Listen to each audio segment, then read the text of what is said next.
Support your bonds today, they will support you tomorrow. સ્વાસ્થ્ય મિત્ર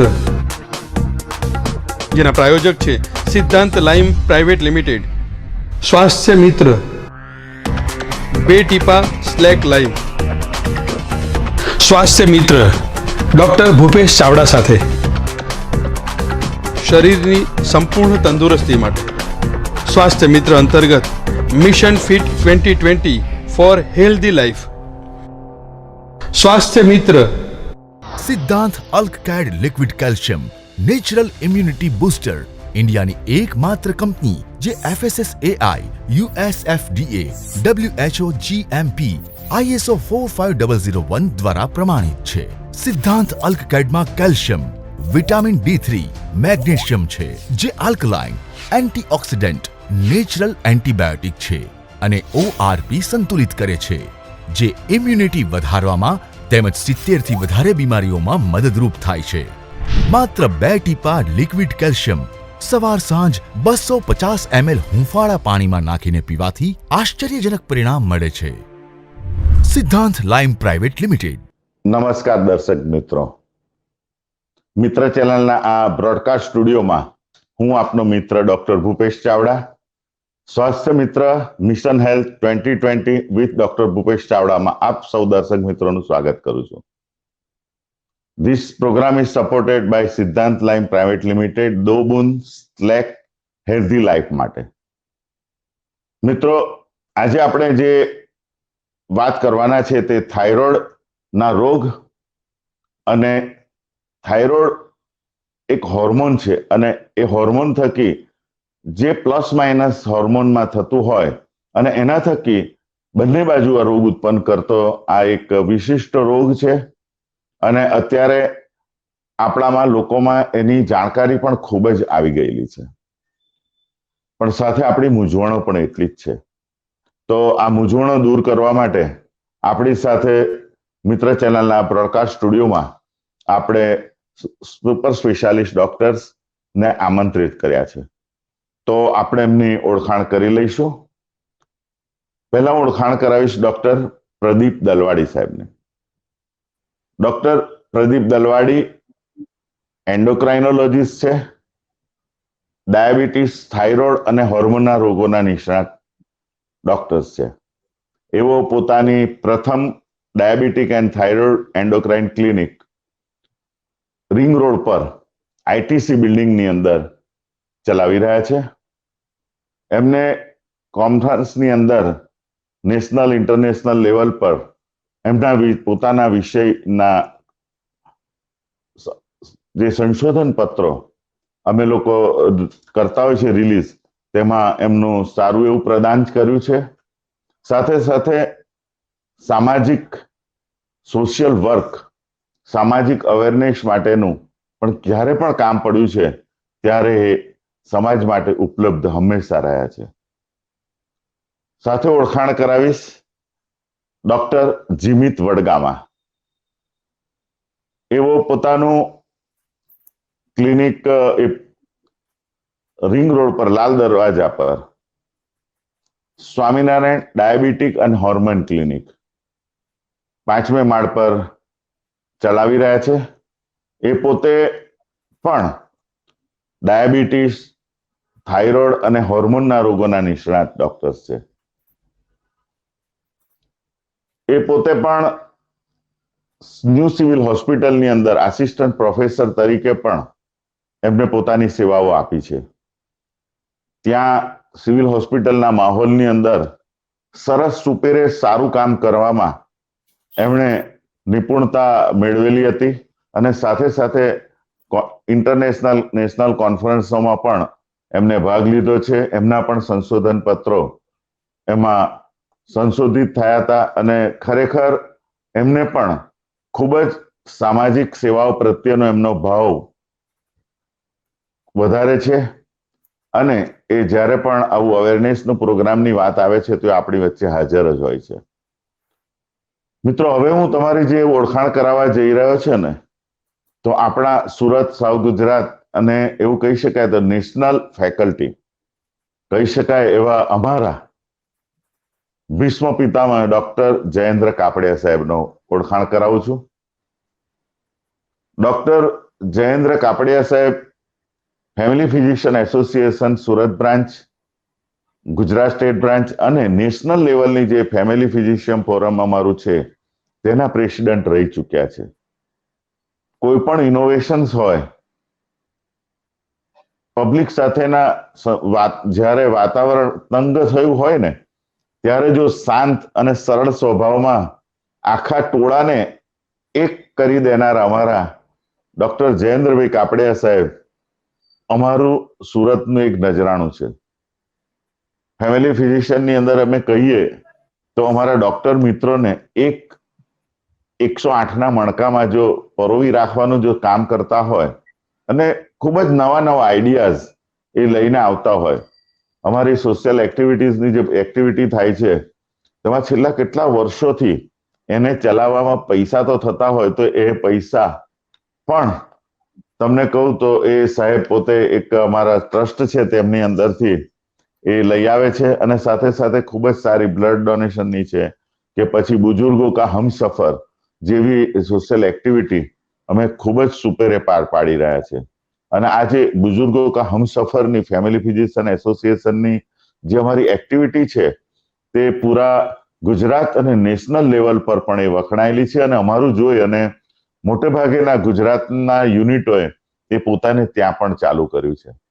મિત્રો, આવા મસ્ત સામાજિક કાર્યકર અને ખૂબ જ અવ્વલ દરજ્જાના અમારા આજના ફેકલ્ટીઝ એ આપણે જોડે થાઇરોઇડ વિશેની વાત કરવા માટે આવ્યા છે. તો આપણે વાત ચાલુ કરીશું. તો હું ડોક્ટર પ્રદીપ દલવાડી સાહેબને પૂછીશ કે ડોક્ટર પ્રદીપભાઈ, આ થાઇરોઇડ તો એક હોર્મોન છે અને એક ગ્રંથિ છે, એ ક્યાં આવેલી છે અને એ કેવું આપણા શરીરને અંદરથી કોરી ખાવાનું કામ કરે છે, જેના વિશે આપણે આજે આખા 1 કલાક દરમિયાન વાતો કરવાની છે. તો શરૂઆતના મારા દર્શક મિત્રોને જણાવી દો કે એના વિશે શું શું આપણે જાણવાની જરૂરિયાત કેમ પડી છે. ડોક્ટર પ્રદીપભાઈ. નમસ્કાર દર્શક મિત્રો. આપણા શરીરમાં ઘણી બધી પ્રકારની અંતઃસ્ત્રાવી ગ્રંથિ આવેલી છે. હું તમને એક્ઝામ્પલ આપું તો મગજના ભાગમાં પિટ્યુટરી ગ્રંથિ આવેલી છે. એનાથી નીચે જઈએ એટલે આપણા ગળાના ભાગમાં એક અંતઃસ્ત્રાવી ગ્રંથિ છે જેને કહેવાય થાઇરોઇડ. તો થાઇરોઇડ એ આપણા ગળામાં આવેલી, ગળાના આગળના ભાગમાં આવેલી પતંગી આકારની ગ્રંથિ છે. આ થાઇરોઇડની ગ્રંથિમાંથી અમુક અંતઃસ્ત્રાવો એટલે કે હોર્મોન્સ બને છે. આ હોર્મોન્સને અમે થાઇરોઇડના હોર્મોન્સ કહીએ, T3 અને T4. આ થાઇરોઇડના હોર્મોન્સ આપણા મેટાબોલિઝમ માટે બહુ જ જરૂરી છે.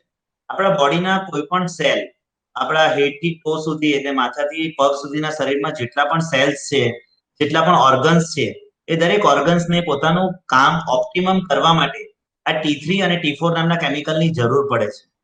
આ T3 અને T4 નામના કેમિકલ આપણા ગળામાં આવેલી પતંગી આકારની થાઇરોઇડની ગ્રંથિમાંથી બને છે. ઘણીવાર આ થાઇરોઇડની ગ્રંથિના કામમાં પ્રોબ્લેમ્સ ઊભા થાય છે, જેને થાઇરોઇડના ડિસઓર્ડર્સ કહેવાય. તો થાઇરોઇડની ગ્રંથિનું ઓપ્ટિમમ કાર્ય આપણા શરીરના યોગ્ય ફંક્શન્સ માટે જરૂરી છે. જ્યારે થાઇરોઇડની ગ્રંથિમાં કોઈ ડિસ્ટર્બન્સ થાય છે તો તેના કારણે થાઇરોઇડની ગ્રંથિના રોગો ઉત્પન્ન થાય છે, જેના વિશે આપણે આગળ વિસ્તૃત ચર્ચા કરીશું. ખૂબ જ સરસ વાત કરી કે આ એક નોર્મલ દર્શક મિત્રો એક ગ્રંથિ છે અને પોતાના સ્ત્રાવો બહાર પાડે છે અને એ સ્ત્રાવો આપણા શરીરની અંદર જુદી જુદી ક્રિયાઓ જે આપણા શરીરને જરૂરી છે એનું કાર્ય કરે છે. તો આપણે ડોક્ટર જીમિતભાઈને પૂછી લઈએ કે આ થાઇરોઇડની ગ્રંથિ એના સિક્રિશન્સ વધારે કરે તો વધારે થાય તો નુકસાન શું થાય, ઓછા થાય તો નુકસાન શું છે? ચાલો ને પૂછીએ જીમિતભાઈને. ડોક્ટર જીમિતભાઈ. નમસ્કાર દર્શક મિત્રો. જે રીતે ડોક્ટર પ્રદીપભાઈએ કીધું કે આપણા શરીરની અંતઃસ્ત્રાવીની ગ્રંથિઓનું બેલેન્સ જાળવવું ખૂબ જરૂરી હોય છે. શરીર એ એક માસ્ટરપીસ છે. ટેકનોલોજીકલી સમજો કે એને બાયોવિજ્ઞાનની રીતે સમજો, એક માસ્ટરપીસ છે.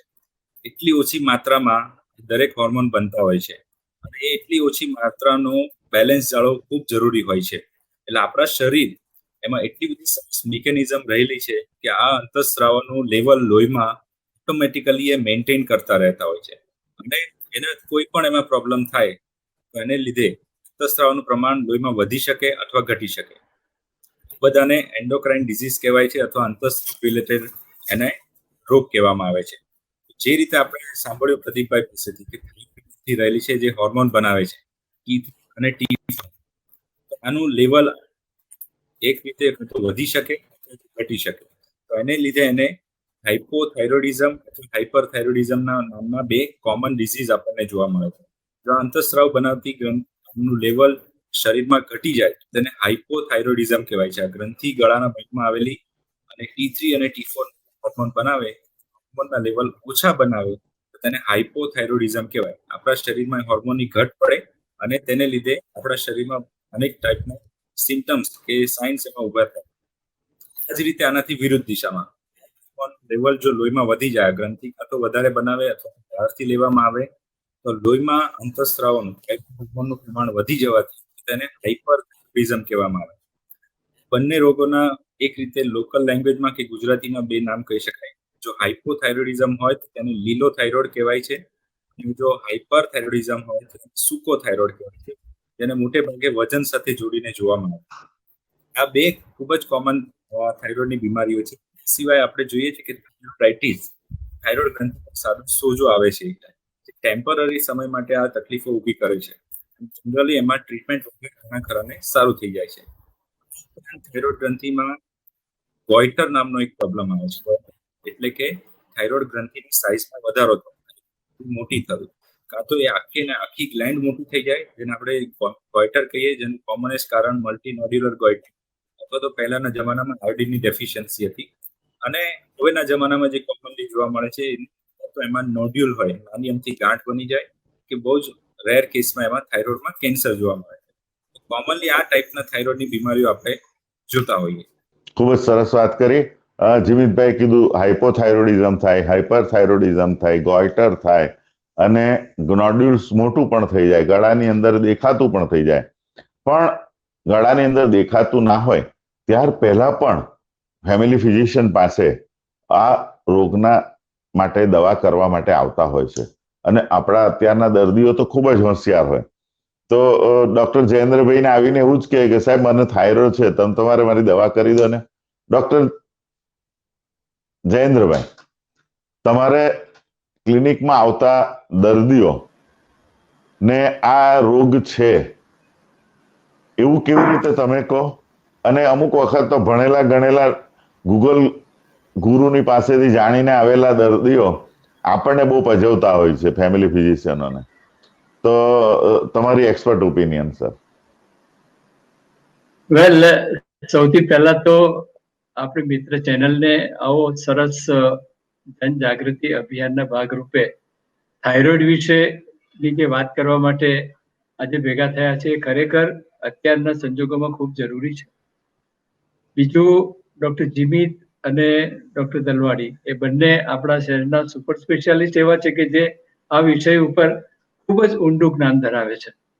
અને ડૉક્ટર ભૂપેશ, જે હું જોઈ રહ્યો છું કે સ્વાસ્થ્ય મિત્રને આટલા વખતથી ખૂબ સુંદર રીતે ચલાવીને આપણા તબીબી વિજ્ઞાનને લગતા જે વિષયોને સાદી સરળ ગુજરાતી ભાષામાં લોકો સુધી પહોંચાડવાનું જે કામ તમે કરી રહ્યા છો એ ખરેખર સરાહનીય છે અને અભિનંદનને પાત્ર પણ છે. હવે મૂળ વાત આપણે થાઇરોઇડની કરીએ. સૌથી પહેલા તો એ જાણી લો કે થાઇરોઇડ ડાયાબિટીસ અને બ્લડ પ્રેશર પછી સૌથી ત્રીજા નંબરનો સર્વસામાન્ય તકલીફ આપણા સમાજમાં છે. એટલે ઘણા બધા લોકોને થાઇરોઇડ હોય છે પણ એને ખબર જ નથી હોતી. હવે મને બહુ સરસ સવાલ પૂછ્યો કે ભાઈ તમારા ક્લિનિકમાં આવે તો એ ખબર કેવી રીતે પડે કે આને થાઇરોઇડ છે કે નહીં? મુશ્કેલીની વાત એ છે કે થાઇરોઇડના જે ચિહ્નો છે એ વધે કે ઘટે, અને જે સર્વસામાન્ય અમુક લક્ષણો છે ઘણા બધા એકબીજા સાથે મળતા આવે છે. પરંતુ જ્યારે એઝ અ ફેમિલી ફિઝિશિયન અમે આ નિદાન ઉપર આવીએ ત્યારે કેટલીક ચોક્કસ વસ્તુઓ કે નિદાનના ચિહ્નો આપણે નક્કી કરીએ ને તો ખબર પડે કે આને થાઇરોઇડ હોઈ શકે. સૌથી પહેલા કબજિયાત. ઘણા બધા દર્દીઓ કબજિયાતની ફરિયાદ લઈને આવે. એ લોકોને તમે કબજિયાતની દવા આપો તે છતાં પણ એને ફાયદો નહીં જણાય તો થાઇરોઇડનો ટેસ્ટ કરાવવો જરૂરી છે. બીજું, અકારણ થાક લાગવો. ચામડી પર કરચલી પડી જવી, વાળ વૃક્ષ થઈ જવા. ઘણી વખત જુવાન છોકરીઓ આવે તમારી પાસે કે મારા વાળનો જથ્થો સાહેબ પછી તો ઓછો થઈ ગયો, વાળ વૃક્ષ થઈ જવા, વાળ ડ્રાય થઈ જવા, સ્પ્લિટ એન્ડ થઈ જવા અને વાળ ખરવા, એ પણ એક થાઇરોઇડની નિશાની હોઈ શકે. બીજી વસ્તુ કે અકારણ ઠંડી લાગવી અથવા અકારણ ગરમી લાગવી. આપણે ઘણી વખત જોઈએ કે આપણે થિયેટરમાં પિક્ચર જોવા ગયા હોય, ઓડિટોરિયમમાં નાટક જોવા ગયા હોય કે પછી આપણે થ્રી ટાયર એસીમાં મુસાફરી કરતા હોય તો ઘણી બહેનોને આપણે જોઈએ કે આપણે સર્વ નોર્મલ લાગતું હોય પણ એ પોતાના પર્સમાંથી શોલ કાઢશે ને ઓઢશે. અકારણ ઠંડી લાગવી અથવા અકારણ ગરમી લાગવી, જે આજુબાજુ આપણા લોકો બેઠા તેને તકલીફ નથી, તો હોઈ શકે કે આ થાઇરોઇડની બીમારી હોઈ શકે.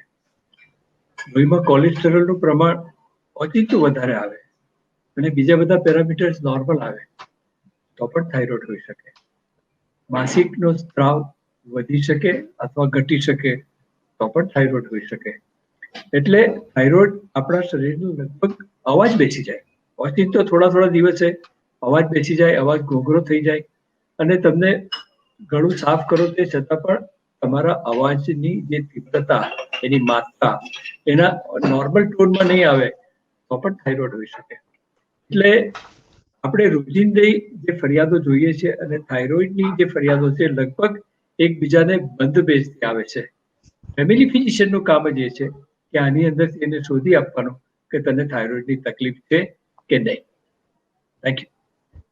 ખૂબ જ સરસ વાત કરી સર. મેં એટલે જ પૂછ્યું કે આપણે જથ્થાબંધ ફેમિલી ફિઝિશિયન પેશન્ટ જોવાના હોય અને એમાંથી જુદી જુદા દર્દીઓને અલગ અલગ તારવવાના હોય અને એ રોગના કોઈક જે નિષ્ણાત હોય એ ડોક્ટરની આપણે સલાહ લેવા માટે એ દર્દીને મોકલવાનો હોય અને ત્યાં આપણું કામ પૂર્ણ થાય છે.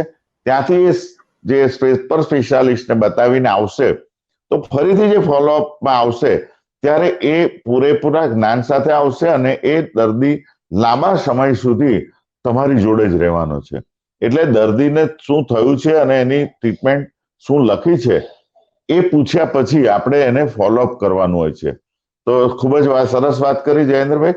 ડોક્ટર પ્રદીપભાઈ, જે રીતની વાત આપણે જીમિતભાઈ પાસેથી જાણી તો મારે તમારી પાસે સ્પેસિફિક હાઇપોથાઇરોઇડિઝમ ના જે દર્દીઓ હોય તો એના ચિહ્નો શું, એના લક્ષણો શું, તો એ અલગ તારવી અને પછી એની ટ્રીટમેન્ટ આપણે કરી શકીએ. અને તમે જે વાત કરી એમાં T3 અને T4 ના જે હોર્મોન હોય અને એને થાઇરોઇડ સ્ટિમ્યુલેટિંગ હોર્મોન, એ બંને હોર્મોનને રેગ્યુલેટ કરવાનું કામ કર્યું છે. તો એના વિશેની પણ વાત આપણે પછી કરીશું રિલેટેડ ટુ ધ હાઇપોથાઇરોઇડિઝમ. પ્રદીપભાઈ. તો સૌથી પહેલા એ સમજીએ હાઇપોથાઇરોઇડિઝમ એટલે શું. હવે આ હાઇપોથાઇરોઇડિઝમ વર્ડને જો તમે ડાયસેક્ટ કરો તો પહેલું આવે હાઇપો અને સેકન્ડ થાઇરોઇડિઝમ. હાઇપો મીન્સ થાઇરોઇડનું કામ ઓછું થઈ ગયું, તો હાઇપોથાઇરોઇડિઝમ મીન્સ થાઇરોઇડ ગ્રંથિનું કામ ઓછું થઈ ગયું છે. થાઇરોઇડની ગ્રંથિ આ T3 અને T4 નામના જે હોર્મોન્સ બનાવે છે અથવા તો સાદી ભાષામાં કહો તો જે કેમિકલ બનાવે છે, જ્યારે થાઇરોઇડની ગ્રંથિમાં કોઈ કારણસર આ ગ્રંથિમાંથી T3 અને T4 ના કેમિકલ બનવાનું ઓછું થઈ જાય છે, એના કારણે જે સમસ્યા સર્જાય એને હાઇપોથાઇરોઇડિઝમ કહેવાય. હાઇપોથાઇરોઇડિઝમની અંદર દર્દીને ઘણા બધા ચિહ્નો હોઈ શકે અને જે ઘણા સામાન્ય પણ હોય અને ઘણીવાર આપણાથી મિસ પણ થઈ જાય છે. હાઇપોથાઇરોઇડિઝમના કારણે ઘણીવાર એમને બહુ જ થાક લાગે, વીકનેસ લાગે, વજન વધતું જાય, હાથ અને પગ પર સોજા આવે, થોડું પણ કામ કરે પછી થાક અનુભવે, ગળામાં અવાજ બેસી જાય. આ બધા થાઇરોઇડની ગ્રંથિથી થાઇરોઇડના હોર્મોન્સ જ્યારે ઓછા થાય એનાથી થતા લક્ષણો છે. આ ઉપરાંત જ્યારે બાળકમાં આપણે થાઇરોઇડ હાઇપોથાઇરોઇડિઝમ સસ્પેક્ટ કરતા હોઈએ ત્યારે મોટાભાગે કાં તો એમનું વજન વધી ગયું હોય અથવા તો એમનો ગ્રોથ ઓછો થઈ ગયો. ફિમેલમાં જો હાઇપોથાઇરોઇડિઝમ આપણે સસ્પેક્ટ કરતા હોઈએ તો ઘણીવાર એમના હાઇપોથાઇરોઇડિઝમના કારણે પીરિયડ્સ અનિયમિત થઈ જાય. પીરિયડ્સ ઘણીવાર બહુ ઝડપથી આવે અથવા તો ઘણીવાર બહુ જ લેટ થઈ જાય. અને જનરલી આ પ્રકારના થાઇરોઇડમાં જેમ ડોક્ટરે આપણને આગળ વાત કરી, હાઇપોથાઇરોઇડિઝમમાં આપણને ઠંડી બહુ લાગે, સામાન્ય લોકો કરતા વધારે ઠંડી લાગે. અને આ થાઇરોઇડિઝમમાં એક બહુ પિક્યુલારિટી છે, તમારી ભૂખ ઓછી થઈ ગઈ હોય પણ વજન વધી જાય. ઓકે, સો આ હાઇપોથાઇરોઇડિઝમના ઘણા સામાન્ય લક્ષણો છે જે આપણે ધ્યાનમાં રાખવા જોઈએ. જો તમને આવા કોઈ લક્ષણો હોય તો થાઇરોઇડ રિલેટેડ ટેસ્ટ એટલે કે T3, T4 અને TSH નામના હોર્મોનના ટેસ્ટ કરાવવા જોઈએ. અને આ હાઇપોથાઇરોઇડિઝમની ટ્રીટમેન્ટ બહુ જ સામાન્ય છે, આપણે એને આરામથી ટ્રીટ કરી શકીએ છીએ અને આ બધા લક્ષણોમાંથી અને આ બધા ચિહ્નોમાંથી આપણે મુક્તિ મેળવી શકીએ છીએ. ખૂબ જ સરસ વાત કરી.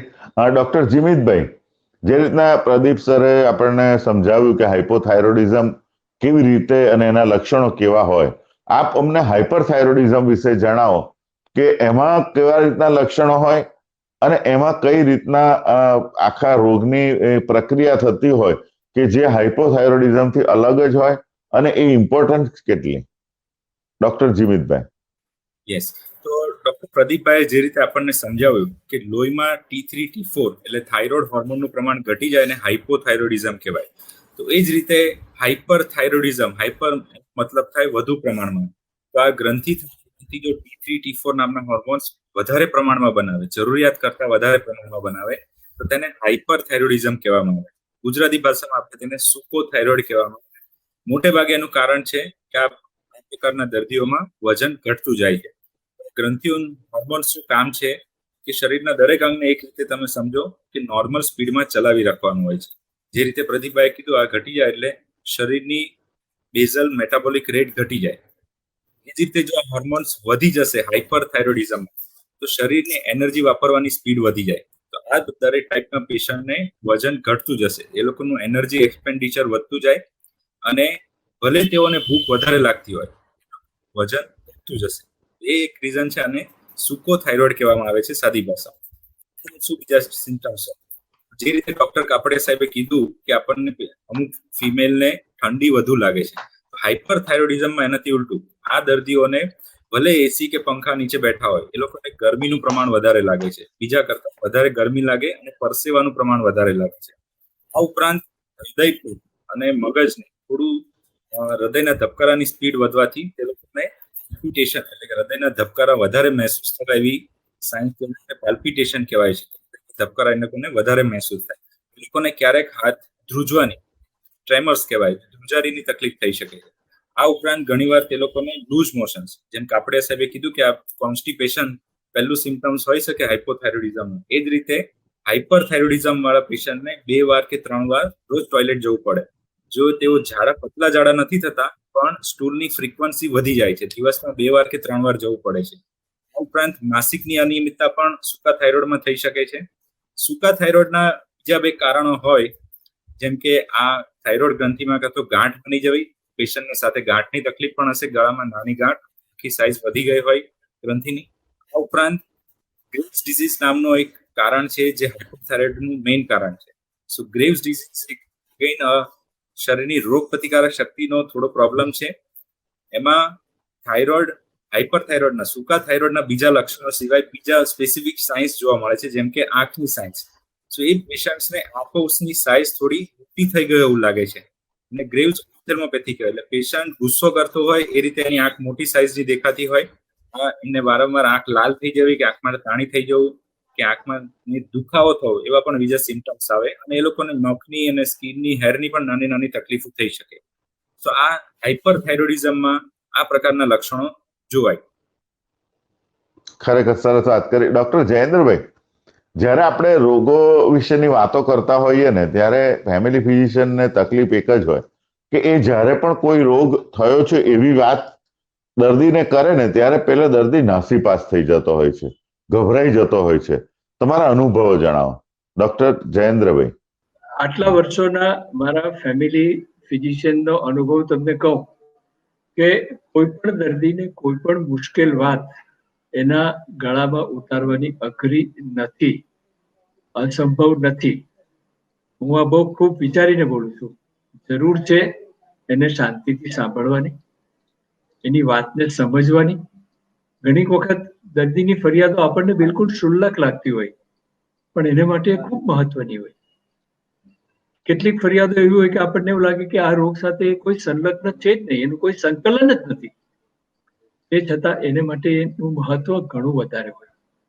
એટલે સૌથી પહેલા તો એને સાંભળો, એટલે આપણી સાદી ભાષામાં કહીએ તો હિસ્ટ્રી ટેક, અને પછી જો એ રોગ ઉપર એને તમે પૂરતી માહિતી આપો કે થાઇરોઇડ એ રોગ નથી, પરંતુ એ તારા શરીરની અંદર હોર્મોન જે આગળ પાછળ થાય છે એને કારણે ઉદ્ભવતો એક પ્રકારનો, જેવી રીતે ડાયાબિટીસ થાય છે એ પ્રકારની એક પ્રક્રિયા છે.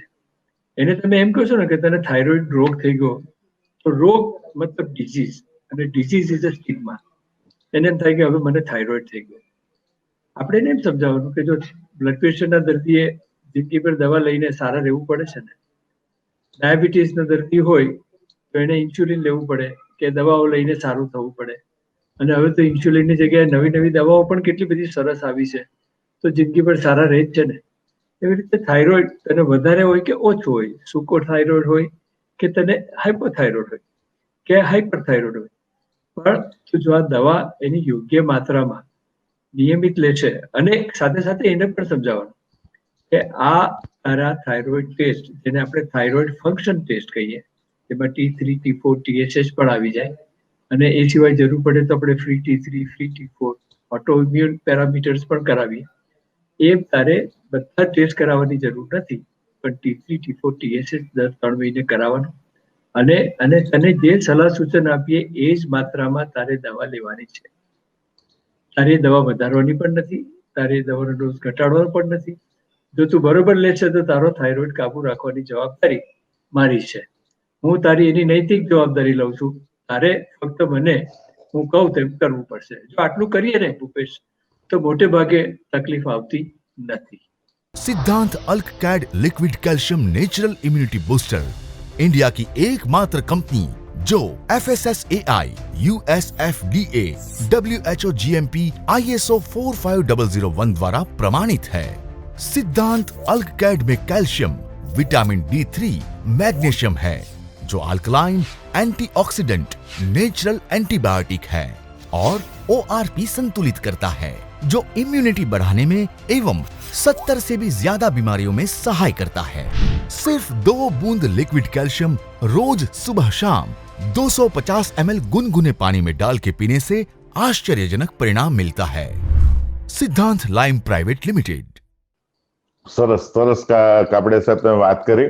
કારણ કે ડોક્ટર જીમિતભાઈ અને ડોક્ટર પ્રદીપભાઈ જ્યારે એમના સ્પેસિફિક રોગના દર્દીઓને જોતા હોય ત્યારે ઇન્ફોર્મેશન લખીને ફેમિલી ફિઝિશિયનને મોકલી દેતા હોય કે તમારે આટલું આટલું ફોલો કરવાનું છે, અને જો આપણે સમજાવી અને એની જોડે કામ લઈએ તો એ ચોક્કસ માનતા હોય છે, અને એટલું સુપર સ્પેશિયાલિસ્ટોને જે કામ છે તે ઓછું કરવાનું આવે. કારણ કે એની પાસે એ લોકો જઈ નથી શકતા, વારંવાર કન્સલ્ટેશનનો આપણે ટાઈમ હોય છે, પણ ફેમિલી ફિઝિશિયન એક એવા ઘરના એક મોભી છે કે જેને લગ્નથી લઈ અને ઘરમાં કંઈ પણ વસ્તુ જન્મ થાય છોકરોનો કે છોકરાનો, ત્યાંથી લઈ કે ઘરના કોઈ પણ પ્રોબ્લેમમાં ફેમિલી ફિઝિશિયન ઇન્વોલ્વ થતા હોય છે. એટલે હું હંમેશા લાઇફસ્ટાઇલ ડિસીઝની જ્યારે વાત કરતો હોય, blood pressure, diabetes, cardiac disease, obesity કે થાઇરોઇડ કે આ બધા રોગોની જ્યારે વાત કરું ને, ત્યારે ફેમિલી ફિઝિશિયનનો રોલ એક સમાજના એક પેલી કે ને કરોડરજ્જુ જે સમાન થતો હોય છે, કે જેથી કરીને 2 ડોક્ટરો વચ્ચે દર્દી પીસાય નહીં, પણ જો સુઘડતાથી ને સમૃદ્ધતાથી જો એની વચ્ચે દર્દી પોતાની જાતને લે તો પોતાનો રોગ પણ સ્વીકારતો થાય, ફોલોઅપ પણ કરતો થાય, અને સાચી દવા લેતો પણ થાય.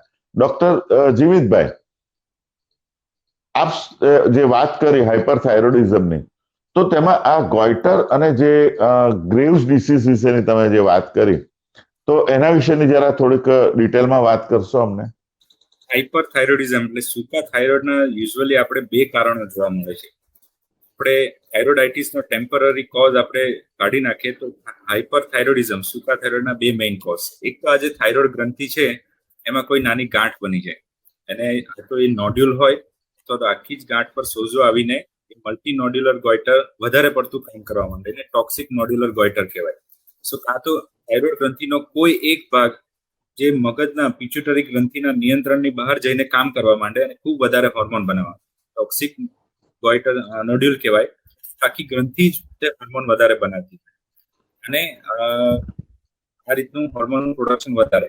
પણ મેઇન વસ્તુ અને કોમન પ્રોબ્લેમ અને ગ્રેવ્સ ડિઝીઝ કહેવાય, શરીરની રોગ પ્રતિકારક શક્તિ, એનું રૂટીન કામ હોય વાયરસ બેક્ટેરિયાને મારવાનું, શરીરનું રક્ષણ કરવાનું, એની જગ્યાએ એ આપણી થાઇરોઇડ ગ્રંથિને જઈને એક ખોટો સંદેશો પહોંચાડે કે તમે હોર્મોનનું પ્રોડક્શન વધારો. એ ખોટા સંદેશાને આધારે થાઇરોઇડ ગ્રંથિ ખૂબ બધા હોર્મોન બનાવવા માટે, જેને ગ્રેવ્સ ડિઝીઝ કહેવાય. ઓકે, જેને શોધ કર્યું તો એ વૈજ્ઞાનિકના નામ પરથી એનું નામ ગ્રેવ્સ ડિઝીઝ આપવામાં આવ્યું છે. તો આ જ રોગ પ્રતિકારક શક્તિ આંખોની પાછળ જઈને આંખોની પાછળના ભાગને થોડું ડેમેજ કરે, સોજો આવે, દર્દીને આંખની પણ જાત જાતની એમાં તકલીફો થઈ શકે. સો ગ્રેવ્સ ડિઝીઝ અને ટોક્સિક ગોઈટર આ બે કારણો છે સૂકા થાઇરોઇડના. ગોઈટરમાં મેં કીધું એમ તો એ આખું મોટું ગોઈટર થાય, અને જૂના જમાનામાં, પહેલાના જમાનામાં ગોઈટરનું એક કારણ હતું કે આયોડિન ડેફિશિયન્સી. પેશન્ટ્સ જે હિલી એરિયામાં રહેતા હતા, આયોડિન ડેફિશિયન્સી એરિયામાં, જ્યાં જમીન અને પાણીમાં આયોડિનની કમી હતી, જેમ કે આપણો હિમાલયનો તટ છે અને ભારતના ઘણા ખરા અનેક રાજ્યોમાં એવું હતું કે જમીન અને પાણીમાં આયોડિનની કમી હતી. તો આયોડિનની કમી થવાને કારણે એ લોકો ગોઈટર નામની એક બીમારીથી પીડાતા હતા. એમાં થાઇરોઇડ ગ્રંથિનું સાઇઝ ખૂબ વધી જતું હતું. પરંતુ આજના જમાનામાં હવે આપણે જાણીએ છીએ કે દરેક મીઠાઈમાં, સોલ્ટમાં આયોડિન ફોર્ટિફિકેશન કરવામાં આવ્યું છે અને એ કમ્પલસરી છે. તો આજના જમાનામાં usually multi nodular goitre, iodine deficiency, આયોડિનની ઉણપને લીધે થતું તો એ જોવા નથી મળતું. પરંતુ ગ્રેવ્સ ડિઝીઝ હવે ખૂબ જ વધારે પ્રમાણમાં જોવા મળે છે. અને ટોક્સિક ગોઈટર, જ્યાં કોઈ એક નાના ભાગમાં ગાંઠ થઈ જાય અને એ બહુ બધા હોર્મોન બનાવતું હોય. સો આ બે હવે સૂકા થાઇરોઇડના નવા કોમન પ્રોબ્લેમ છે. સરસ. ડોક્ટર પ્રદીપભાઈ, આમાં કેન્સર થઈ શકે કે આ થાઇરોઇડમાં, અને એના ચિહ્નો શું? તો થાઇરોઇડની ગ્રંથિમાં કેન્સર થઈ શકે.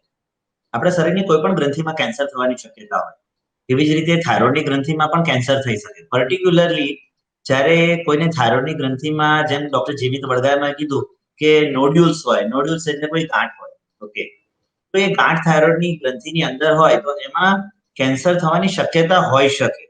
પણ હું તમને જણાવું કે થાઇરોઇડની ગ્રંથિમાં કેન્સર થવું એ બહુ ગભરાવા જેવી વાત નથી. આજકાલ મોડર્ન ટ્રીટમેન્ટના આધારે એનું સચોટ નિદાન અને સારવાર કરી શકાય છે. થાઇરોઇડની ગ્રંથિમાં જો કેન્સર થાય અને કોઈ મને પૂછે કે થાઇરોઇડની ગ્રંથિના પેશન્ટને કેન્સર થયું હોય તો એનો સર્વાઈવલ રેટ કેટલો, તો એનો સર્વાઈવલ અને ક્યોર રેટ મોર ધેન 90% છે. એટલે 90% at the end of 20 years, એટલે સર્વાઈવલ રેટ એમનો બહુ જ સારો છે.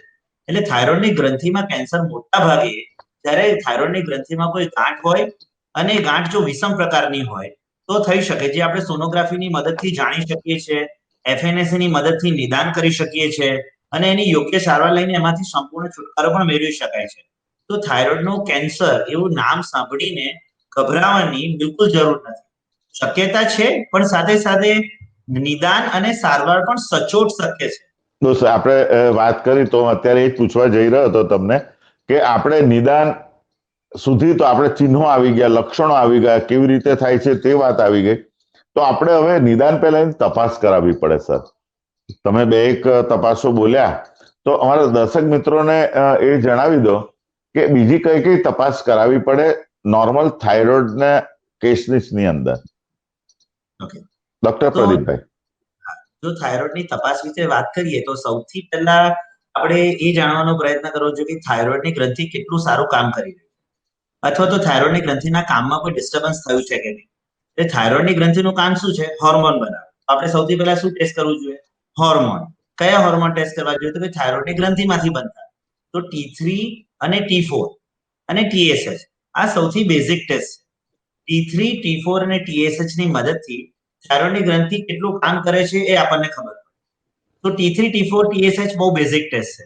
એના પછી ઘણીવાર થાઇરોઇડની ગ્રંથિમાં, જેમ ડોક્ટર જીમિતે જણાવ્યું તેમ રોગ પ્રતિકારક શક્તિના કારણે ઓટો ઇમ્યુન ડિસીઝ થઈ શકે. તો એના માટે ઘણીવાર અમે ઓટો ઇમ્યુન માર્કર્સ એટલે કે anti TPO antibody, anti thyroglobulin antibody, anti TSH receptor antibody, આ બધા ટેસ્ટ કરાવતા હોઈએ છીએ.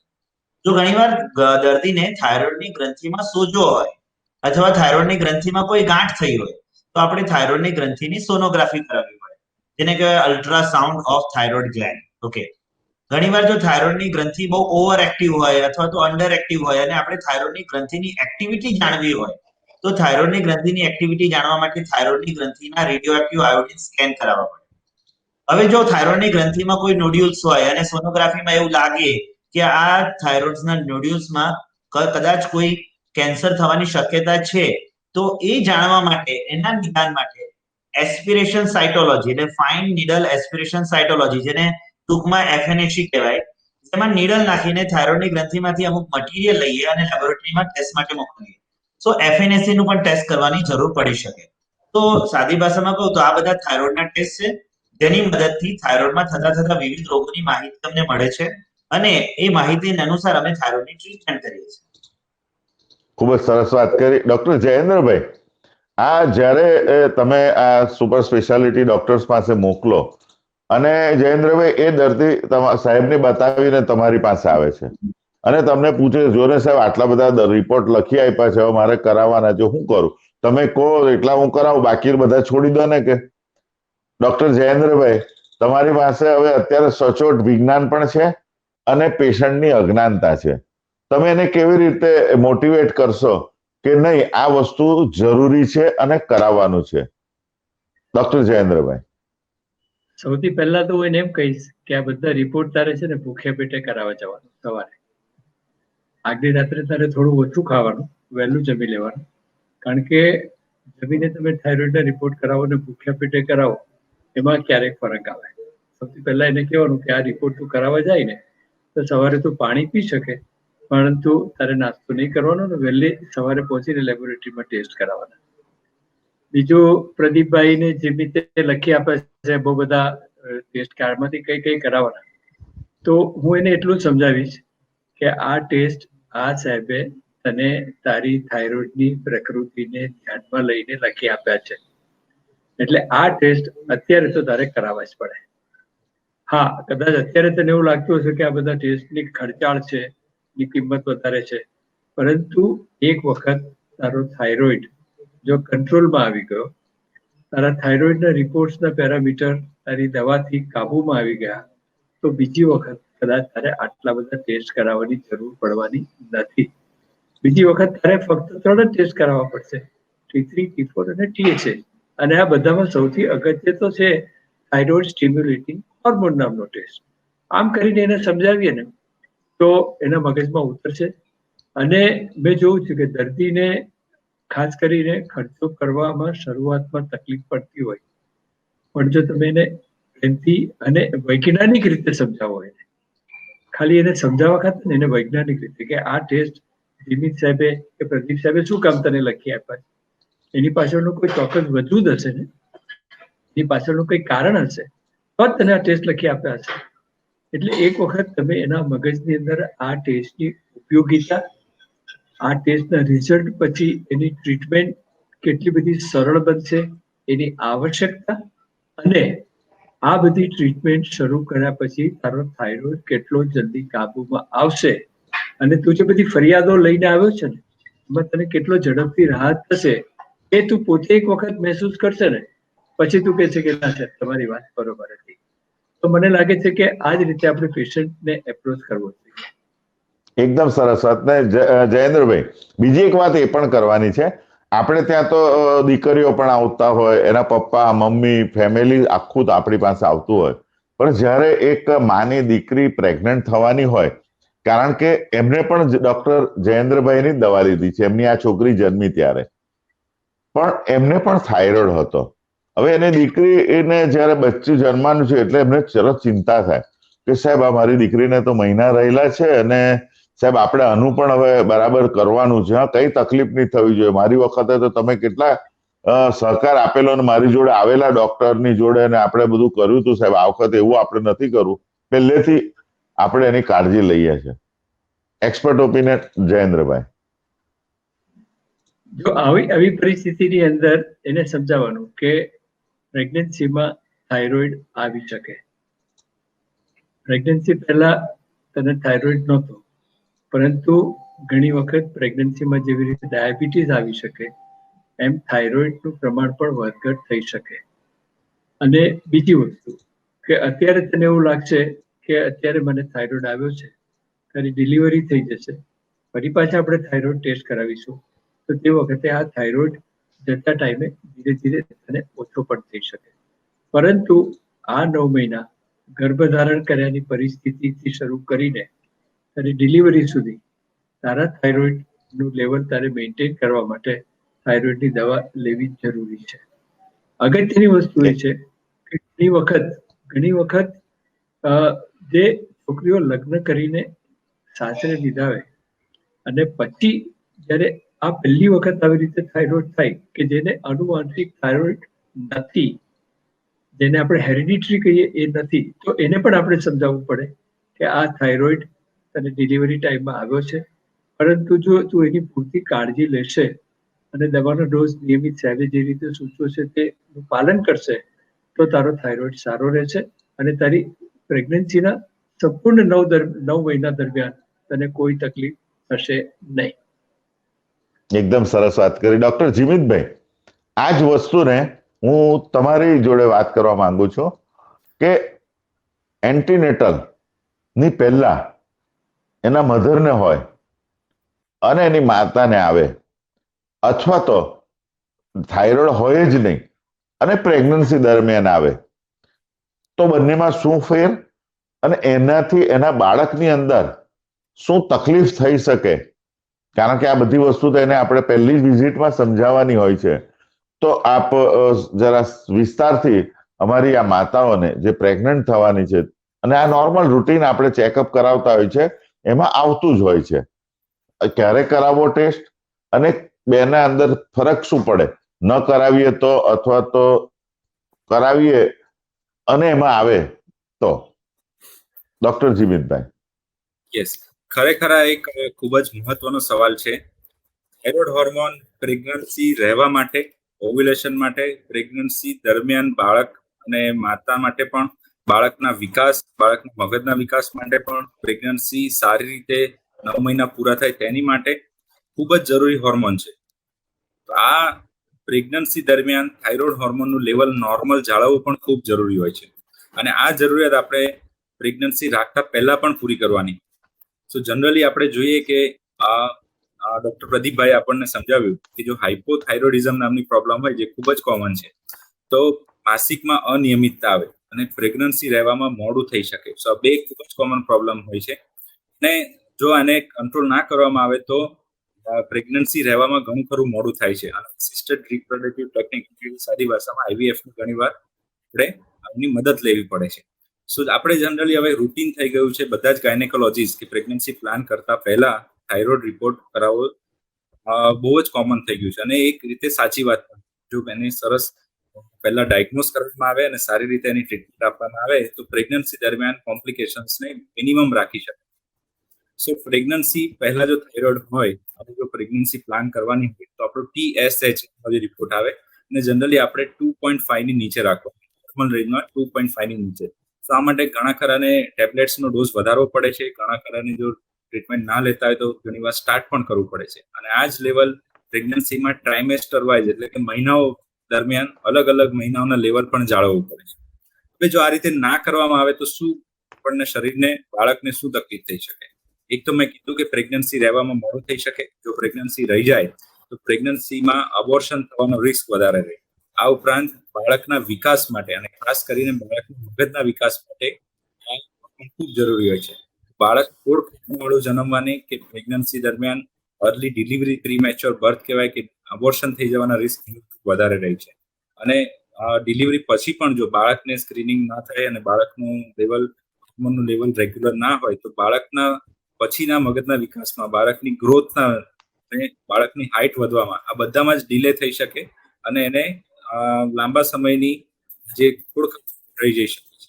સો આ પ્રેગ્નન્સી પહેલા, દરમિયાન અને પછી પણ દરેક સ્ટેપ પર થાઇરોઇડ હોર્મોનને કંટ્રોલમાં રાખવું ખૂબ જ જરૂરી છે.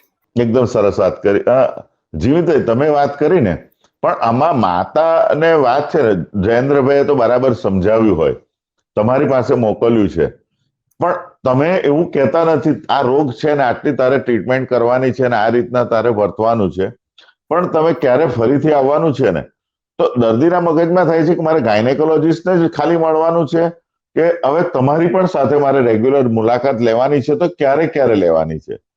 એ અમારા દર્શક મિત્રોને જણાવશો. પ્રેગ્નન્સી દરમિયાન જો જનરલી હાઇપોથાઇરોઇડિઝમ હોય, જે લોકોનું TSH વધતું હોય, સો એ લોકોમાં રૂટીનલી અમે જો લેવલ કંટ્રોલમાં ના હોય તો દર મહિને અમે ટેસ્ટ કરાવીએ છીએ શરૂઆતમાં. Free T3, free T4, TSH આના ટેસ્ટ એ જો અનકંટ્રોલ હોય થાઇરોઇડ તો દર મહિને કરાવવાના રહે છે. જો સ્ટેબલ રહેતું હોય પછી 2 મહિને કે ટ્રાઇમેસ્ટર હોય તો 3 મહિને ટેસ્ટ કરાવીએ છીએ. પણ જનરલી પ્રેગ્નન્સી કન્ફર્મ થાય ત્યારે થાઇરોઇડ હોર્મોનનો ડોઝ વધારવો પડે છે. તો at the confirmation of pregnancy, જ્યારે પણ પ્રેગ્નન્સી ખબર પડે ત્યારે મળવાનું. જનરલી શરૂઆતના 1-2 મહિનામાં, 2-3 મહિના માટે દર મહિને રિપોર્ટ કરીને ડોઝ એડજસ્ટ કરવાનો હોય છે. અને જો એ કંટ્રોલમાં રહેતું હોય તો પછી 2 કે 3 મહિને પ્રેગ્નન્સી દરમિયાન ટેસ્ટ કરવાનો. ખૂબ જ મહત્વની વાત છે જે અમે ફ્રિકવન્ટલી અમારા ઓપીડી પ્રેક્ટિસમાં જોઈએ છે કે ડિલિવરી થયા પછી માતા અને ફેમિલી જનરલી થાઇરોઇડને અવગણી દે છે. ઘણા ખરા માતાઓ દવાઓ બંધ કરી દે છે ડિલિવરી પછી, એનું ઇમ્પોર્ટન્સ સમજતા નથી, પણ ફેમિલી મેમ્બર્સ પણ નથી સમજતા અને માતાનું હેલ્થ, થાઇરોઇડનું હેલ્થ એ રીતે નિગ્લેક્ટ કરવામાં આવે છે. સો એને લીધે શું થાય છે કે થાઇરોઇડ હોર્મોન જનરલી આપણે જોઈએ એની ટેન્ડન્સી પણ એ જ હોય છે કે ડિલિવરી પછી થાઇરોઇડ ઘણું ખરું વધઘટ થાય છે. નોર્મલી પણ દરેક પેશન્ટમાં અને ખાસ કરીને થાઇરોઇડના પેશન્ટમાં ડિલિવરી પછી થાઇરોઇડ બહુ જ વધઘટ થાય છે.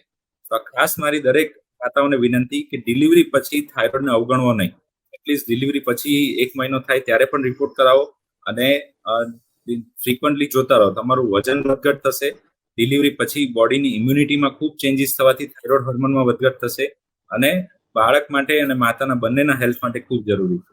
સો આ રીતે પેશન્ટને જે કરંટ સ્ટેટસ છે, પેશન્ટનું કેટલું સરસ કંટ્રોલ રહે છે, ડિલિવરીના કયા સ્ટેજમાં આપણી પાસે આવ્યા છે અને ડિલિવરી પછી પણ આ વસ્તુ જરૂર છે. દરેક માતાઓએ આ ખાસ ધ્યાન રાખવાની જરૂર છે. ખૂબ જ સરસ વાત કરી. ડોક્ટર પ્રદીપભાઈ, આપ પણ અમારી સાથે છો, તો તમારા અનુભવો આ સારવાર માટેના શું છે? આપણે એન્ટીનેટલ વાળા જે તમારી પાસે આવે છે તો તેમાં તમારા અનુભવો, કારણ કે સિરિયસ વસ્તુ છે, કારણ કે આપણે અને એ વસ્તુ આપણા દર્દીને નથી ખબર હોતી અને પહેલી જ વાર જ્યારે પ્રેગ્નન્સીમાં હોય છે ત્યારે આ વસ્તુ થતી હોય અને તકલીફમાં મુકાયા પછી એ બિચારી ખરેખર એની અજ્ઞાનતાને અણાવડતને લીધે એ પ્રોબ્લેમ થઈ જતો હોય છે. તો આપના એક્સપર્ટ ઓપિનિયન આપો આના માટે. જેમ ડોક્ટર જીમિતભાઈએ કીધું તેમ થાઇરોઇડનું સ્ક્રીનિંગ કરવું પ્રેગ્નન્સીમાં અત્યંત જરૂરી છે. ઘણી વાર મારી પાસે પેશન્ટ આવે છે અને મને પૂછે છે કે ગાયનેકોલોજીસ્ટે મને થાઇરોઇડનો ટેસ્ટ શું કામ કરાવ્યો, ગાયનેકોલોજીસ્ટે મને ડાયાબિટીસનો ટેસ્ટ શું કામ કરાવ્યો. જેમ ડોક્ટર જીમિત વડગામાએ કીધું કે થાઇરોઇડની સમસ્યા પ્રેગ્નન્સીમાં થઈ શકે છે અને પ્રેગ્નન્સીમાં થાઇરોઇડને કંટ્રોલ રાખવું બહુ જરૂરી છે. આપણે પેશન્ટને સમજાવવું જોઈએ કે એઝ અ રૂટીન સ્ક્રીનિંગ અત્યારે એ બહુ જ જરૂરી છે કે આપણે થાઇરોઇડ હોર્મોનનું લેવલ પ્રેગ્નન્સીમાં જાળવી રાખીએ. અને જો થાઇરોઇડ હોર્મોનના લેવલમાં થોડું પણ પ્લસ અથવા માઇનસ થયું હોય તો એને ઝડપથી કંટ્રોલ લાવવું જરૂરી છે, જે મધર અને બેબી બંનેના આઉટકમને સારું બનાવી શકે છે. આમ તો ડોક્ટર વડગામાએ આપણને થાઇરોઇડથી થતા પ્રોબ્લેમ વિશે ડિટેલમાં જણાવ્યું.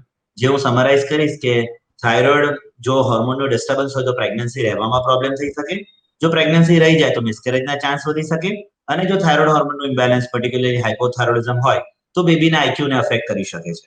તો થાઇરોઇડ હોર્મોનનું નિદાન અને સચોટ સારવાર પ્રેગ્નન્સી દરમિયાન બહુ જરૂરી છે. અને એકવાર થાઇરોઇડની ટ્રીટમેન્ટ ચાલુ કરીએ પછી એ લેવલ્સ બરાબર નોર્મલ થયા છે કે નહીં એ નિયમિતપણે ઇનિશિયલી દર મહિને, પછી એનો ઇન્ટરવલ જો રિપોર્ટ્સ નોર્મલ થયા હોય તો 2 થી 3 મહિને એકવાર કરાવવું જોઈએ. પણ જ્યાં સુધી નોર્મલ ના થાય અને particularly first half of the pregnancy, શરૂઆતના 5 મહિનામાં થાઇરોઇડના હોર્મોનના રિપોર્ટ્સ દર મહિને કરાવવા અત્યંત જરૂરી છે. ખૂબ જ સરસ વાત કરી. ડોક્ટર પ્રદીપભાઈએ અને જીમિતભાઈએ, કાપડિયા સાહેબે પણ જે વાત કરી એમાં આઈક્યુ ની વાત કરી. દર્શક મિત્રો, આઈક્યુ એટલે એ મેન્ટલી રિટાર્ડેશનના માટેની જે વાત હતી. તમને એવું થશે કે આપણે આ નાની નાની ભૂલ, ડોક્ટર્સને તો ખબર જ છે કે આ વસ્તુની કાળજી લેવાની છે, પરંતુ તમારી નાની નિષ્કાળજી બાચ્ચાની અંદર જ્યારે જન્મે છે ને ત્યારે તમને ખબર નથી પડતી અને એવું સમજવામાં આવે છે કે મારા ગયા જન્મમાં કોઈ પાપ કર્યા હશે તે મારા છોકરામાં આવ્યા, અને છોકરાને તો બિચારાને કોઈ જે એકદમ નાદાન છે એને એવું કશું જ ખબર નથી અને એ પોતે બ્રેનની અંદર મેન્ટલી ઉણપ લઈને જન્મ થાય અને આખી જિંદગી એને સહન કરવું પડે. એટલે જ્યારે પણ પ્રેગ્નન્સી રહે ત્યારે ડાયાબિટીસ, થાઇરોઇડ અને બીજી બધી જે દવાઓ આપવાની હોય છે એ હંમેશા તમારા ફેમિલી ફિઝિશિયનને પૂછો, તમારા ગાયનેકોલોજીસ્ટને પૂછો, અથવા તો જે તે ડોક્ટર્સને કન્સલ્ટ કર્યા હોય તો તેની સંપૂર્ણ એની જાણકારીમાં રહી અને જ તમારે દવા લેવી જોઈએ. બાજુમાં બેને લીધી છે, એને માથું દુખતું હતું ને આ ગોળી લઈ લીધી તો તમે ન લઈ શકો. આટલું ચોક્કસ ધ્યાન રાખવાની જરૂર છે. ડોક્ટર જીવિતભાઈ, આપણે હવે વાત કરી, તપાસ પણ થઈ ગઈ, તો હવે આપણે થોડી સારવારની વાત કરી લઈએ કે થાઇરોઇડ ગ્રંથિની સારવાર ક્યાંથી ચાલુ કરવાની અને ફોલોઅપ કેવી રીતે કરવાનો અને નવી નવી જે સારવારો આવી હોય એની થોડી વાત કરો ડોક્ટર જીમિતભાઈ. સો ફર્સ્ટ આપણે સૌથી કોમન પ્રોબ્લેમ છે હાઇપોથાઇરોઇડિઝમ વિશે વાત કરશું. હાઇપોથાઇરોઇડિઝમની ટ્રીટમેન્ટ. સો જેમ આપણને ડોક્ટર પ્રદીપભાઈએ કીધું કે હોર્મોન લેવલ ઓછા બને છે હાઇપોથાઇરોઇડિઝમ, એના લીધે શરીરમાં આ પ્રકારની ઘણી બધી તકલીફો જોવા મળે. તો જે હોર્મોન શરીરમાં ઓછા બને છે એને જ આપણે બહારથી આપવા પડે. તો જે તમે આગળ આપણે વાત કરી કે T3, T4, TSH જે આ રિપોર્ટ કરી એમાં T3 અને T4 નામના હોર્મોન બને છે. તો T4 હોર્મોનનું લેવલ છે એ જ આપણે બહારથી મેડિસિન કે ટેબ્લેટ્સ આપણે લેવું પડે છે. સો એની સિમ્પલ સાદી એકદમ સરળ ટેબ્લેટ કહી શકાય, નાની અમથી ગોળી આવે અને ગોળી જ આપણે રોજ ખાવી પડે. તો જે શરીરમાં જે વસ્તુ આપણે ઘટે છે હાઇપોથાઇરોઇડિઝમના પેશન્ટમાં એ જ વસ્તુ આપણે બહારથી આપવાની. અને એ નેચરલ હોર્મોન છે અને કોઈ ડ્રગ કે કેમિકલ કઈ નથી. અને એ one of the safest medicine, સૌથી સેફ મેડિસિન કહેવાય, કેમ કે સૌથી નેચરલ અને હોર્મોન જે શરીરમાં બને છે એ જ આપણે બહારથી લેવાનું છે. સો હાઇપોથાઇરોઇડિઝમના દર્દીએ નેચરલ હોર્મોન જે એમના શરીરમાં ઘટ પડે છે એ જ વસ્તુ બહારથી લેવાની હોય છે. અને એને ચાલુ કર્યા પછી જનરલી આપણે જોઈએ કે 15-20 દિવસ પછી કે મેક્સિમમ 1 મંથ સુધીમાં સિમ્પટમ્સ આપણને ધીરે ધીરે બધા ઇમ્પ્રુવ થવા માંડે છે. સો 1 month or at least I would say કે 6 થી 8 વીક પછી એનો રિપોર્ટ કરવાનો હોય છે. 1 મહિના પહેલા એનો રિપોર્ટ જનરલી કરવાનો નથી. હોર્મોનની ટ્રીટમેન્ટ લો, એની સારવારમાં તમને ફરક ખૂબ ધીરે ધીરે થોડું જોવા મળે છે. સંતોષ પણ રાખવો જરૂરી છે આમાં. અને જનરલી 1 કે 1.5 મહિના પછી પહેલો રિપોર્ટ ફરી રિપીટ કરવામાં આવે છે અને TSH ના લેવલ પરથી આપણે ડોઝ નક્કી કરીએ. ડોઝ આપ્યો પછી આગળ એને વધારે કે ઘટાડે કરીને ડોઝ સેટ કરવો.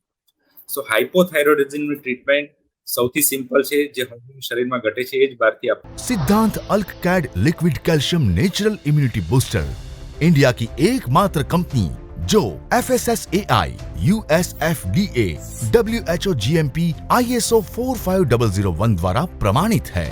सिद्धांत अल्क कैड में कैल्शियम, विटामिन D3, मैग्नीशियम है जो अल्कलाइन, एंटीऑक्सीडेंट, नेचुरल एंटीबायोटिक है और ORP संतुलित करता है जो इम्यूनिटी बढ़ाने में एवं 70 से भी ज्यादा बीमारियों में सहाय करता है. सिर्फ 2 बूंद लिक्विड कैल्शियम रोज सुबह शाम 250 ml गुनगुने पानी में डाल के पीने से आश्चर्यजनक परिणाम मिलता है. सिद्धांत लाइम प्राइवेट लिमिटेड. જનરલ એની કોઈ સાઇડ ઇફેક્ટ હોતી નથી. આ રીતે જ આપણે વાત કરીએ હાઇપરથાઇરોઇડિઝમ વિશે. હાઇપરથાઇરોઇડિઝમમાં આવે છે કે આ હોર્મોન લેવલ વધી જાય છે. જે આપણે ગોળી આપવામાં આવે છે એ ગોળી થાઇરોઇડ ગ્રંથિમાં જઈને ત્યાંથી આ હોર્મોનનું પ્રોડક્શન ઘટાડે છે. જે હોર્મોન વધુ પ્રમાણમાં બની રહ્યા હોય એને ઘટાડી દે છે અને લોહીમાં એનું પ્રમાણ નોર્મલ કરી દે છે. આ એક ખૂબ જ કોમન ટ્રીટમેન્ટ છે એન્ટી થાઇરોઇડ ડ્રગ્સ, મેથીમાઝોલ નામની કે મેથીમાઝોલ નામની ડ્રગ્સ કે PTO નામની ડ્રગ્સ પડે છે. સો આ હાઇપરથાઇરોઇડિઝમની ટ્રીટમેન્ટ છે. હાઇપરથાઇરોઇડિઝમની ટ્રીટમેન્ટ નવી ટ્રીટમેન્ટ પણ આવી છે. આગળ પહેલાના જમાનામાં હાઇપરથાઇરોઇડ કે ગાંઠ હોય કે ગોઈટર હોય તો એની માટે સર્જરી કરતા હતા, કે જે હોર્મોન આપણી થાઇરોઇડથી વધારે બનાવી રહી છે તેને સર્જરી કરીને કાઢી નાખતા. પણ હાલના સમયમાં આ ખૂબ જ ઓછા પ્રમાણમાં વપરાય છે. એટલે કે આપણે કેન્સરની શક્યતા ના હોય તો ટ્રીટમેન્ટ વાપરવામાં જનરલી આવતી નથી, જનરલી અવોઇડ કરવામાં આવે છે. આજના જમાનામાં હાઇપરથાઇરોઇડિઝમ માટે એક નવી ટ્રીટમેન્ટ આવી છે જેને રેડિયો એક્ટિવ આયોડિન ટ્રીટમેન્ટ કહેવાય. એ આપણા સ્પેસિફિક રેડિયેશન વાળા આયોડિનના મોલિક્યુલ આવે, તમને મોઢા વાટે આપવામાં આવે, તમારા થાઇરોઇડ ગ્રંથિમાં જઈને એ અંદરથી થોડું ડેમેજ કરે, ખાલી આખા શરીરમાંથી થાઇરોઇડ ગ્રંથિમાં પહોંચે અને ત્યાં થોડું ડેમેજ કરીને એનું કામ કરવાની ક્ષમતા ઓછી કરી નાખે. સો સ્પેસિફિક રેડિયો એક્ટિવ આયોડિનની ટ્રીટમેન્ટ અમે થાઇરોઇડ ગ્રંથિમાં હોર્મોનનું પ્રોડક્શન ઘટાડ્યું. સો ઘણા બધાને એમાં હોર્મોનની દવા લેવા, હાઇપરથાઇરોઇડની દવા લેવાનું બંધ થઈ જાય છે. ઘણા બધાને હોર્મોન ઓછા બનવા માંડે તો એમને લીલા થાઇરોઇડમાં કન્વર્ટ થઈ જવા. સો મેઇન 3 ગોળીઓ આવે. ગોળીઓ સિવાય તમારે સર્જરી અથવા તો એની સાથે તમે રેડિયોએક્ટિવ આયોડિનની ટ્રીટમેન્ટ કરાવી શકો. ખૂબ જ સરસ વાત કરી ડોક્ટર પ્રદીપભાઈ. જમીતભાઈએ વાત કરી હાઇપોથાઇરોઇડિઝમ, હાઇપરથાઇરોઇડિઝમ, પણ એક થાઇરોઇડાઇટિસની પણ એક આપણે વાત કરી હતી. એ થાઇરોઇડાઇટિસ નથી પેશન્ટને સમજ, પણ આઇટિસ શબ્દ આવે ને, આપણે કહેવાય ને કે મેડિકલ ભાષામાં આઇટિસ આવે એટલે ઇન્ફેક્શન હોય, ચેપ લાગેલો હોય અને એની દવા કરવાની, એવું હવે દર્દીઓ પણ જાણતા થઈ ગયા છે. ગૂગલ મહારાજ આપણા બહુ હોશિયાર છે. પણ એની અંદર જે નુકસાની થાય છે ને, જેને દવા જે ચાલુ કરવાની હોય છે, સમહાવ પેશન્ટ દવા આપી છે ને મારે લેવાની છે, અને થાઇરોઇડની દવા તો લાંબી ટાઈમ સુધી લેવાની છે, અને એ દવા લયા જ કરે અને એ આખો થાઇરોઇડ ઉત્તરથી દક્ષિણ દિશાના રોગના અંદર પેલું ફેરવાઈ જાય ત્યાં સુધી આવું થતું હોય છે.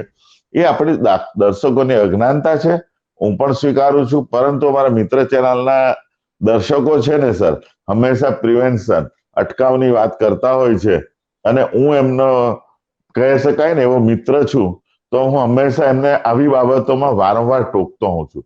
તમારે ડોક્ટરને મળવાનું છે, રોગ પોતાને છે તેને સમજવાનો છે, તમારે ફોલોઅપ કરવાનું છે, અને ફોલોઅપ કર્યા પછી તમારે જે દવા લેવાની છે તમારા ડોક્ટર કે તે લેવાની છે, એટલું અમે ચોક્કસ કરીએ છીએ. પણ જ્યારે ખબર જ ના હોય તો શું, તો આ રોગ વિશેની થોડી વાત કરશો, એટલે જેથી કરીને અમારા દર્શક મિત્રોને સમજ પડી જશે કે આવો પણ એક રોગ આવે છે થાઇરોઇડનો. ડોક્ટર પ્રદીપભાઈ. સો આમ તો હાઇપોથાઇરોઇડિઝમ વિશે ડોક્ટર જીમિત વડગાએ અમારે વાત કરી. હાઇપોથાઇરોઇડિઝમની ટ્રીટમેન્ટને લઈને ઘણી બધી ગેરમાન્યતાઓ છે. લોકોને એવું થાય છે કે આ એલોપેથી કેમિકલ અમારે આખી જિંદગી લેવું પડશે. હું એમને કહું કે આ ટ્રીટમેન્ટ જ નથી, આ તો એક જાતનું રિપ્લેસમેન્ટ છે. તમારી થાઇરોઇડની ગ્રંથિ જે કેમિકલ નથી બનાવતું, હું તમને એ જ કેમિકલ બહારથી આપું છું. જ્યારે હું એ જ કેમિકલ તમને બહારથી આપતો હોઉં, જે તમારા શરીરમાં બનતું હોય, તો એ ટ્રીટમેન્ટ કેવી રીતે હોઈ શકે? એ તો એક જાતનું રિપ્લેસમેન્ટ છે, અને રિપ્લેસમેન્ટની કોઈ સાઇડ ઇફેક્ટ હોતી નથી. જે નિયમિતપણે લેવાથી અને થાઇરોઇડ હોર્મોનને નોર્મલ રાખવાથી તમારા શરીરમાં કોઈ પણ જાતનું નુકસાન પહોંચાડતું નથી. ઘણીવાર ગેરમાન્યતાઓના લીધે લિવોથાઇરોક્સિન એટલે હાઇપોથાઇરોઇડિઝમની આ જે ટ્રીટમેન્ટ છે, એને લોકો બંધ કરીને આયુર્વેદિક, ઘણીવાર હોમિયોપેથિક સારવાર લે છે, અને ઘણા જ સફર થાય છે. આ એક એવું કેમિકલ છે જે તમારા શરીરનું છે, તમારા શરીરમાંથી જ બને છે, તમારું શરીર નથી બનાવતું, એટલે હું બહારથી રિપ્લેસમેન્ટ કરું છું. એની કોઈ સાઇડ ઇફેક્ટ નથી, એ સમજતા નથી. એ સમજવું ઘણું જ જરૂરી છે. થાઇરોઇડની મેડિસિન્સ કેવી રીતે લેવાની, પર્ટિક્યુલરલી જ્યારે આપણે હાઇપોથાઇરોઇડિઝમની વાત કરીએ અને લિવોથાઇરોક્સિન મેડિસિનની વાત કરીએ, તો એ મેડિસિન્સ ખાવાનું ખાતા પહેલા, એટલે કે સવારમાં જે બ્રેકફાસ્ટ કરીએ એના 1 કલાક પહેલા લેવી જોઈએ. થાઇરોઇડની ગોળી લીધા પછી 1 કલાક સુધી ચા દૂધ નાસ્તો નહીં કરવો જોઈએ. હવે વાત કરી તમે થાઇરોઇડાઇટિસની. હવે જ્યારે થાઇરોઇડાઇટિસની વાત કરીએ એટલે થાઇરોઇડાઇટિસ એટલે થાઇરોઇડની ગ્રંથિમાં સોજો હોવો. થાઇરોઇડની ગ્રંથિમાં સોજો હોવાના ઘણા બધા કારણ હોઈ શકે, પણ જ્યારે થાઇરોઇડની ગ્રંથિમાં સોજો હોય ત્યારે ગળાના આગળના ભાગમાં અસહ્ય દુખાવો થાય છે. અને થાઇરોઇડની ગ્રંથિમાં સોજો હોવાના કારણે થાઇરોઇડની ગ્રંથિના ફંક્શનમાં પણ ઘણા બધા ચેન્જીસ આવે છે. થાઇરોઇડાઇટિસના ઘણા પેશન્ટની અંદર ઇનિશિયલ સ્ટેજમાં હોર્મોન લેવલ વધી જાય છે, જેને થાઇરોઇડટોક્સિકોસિસ કહેવાય.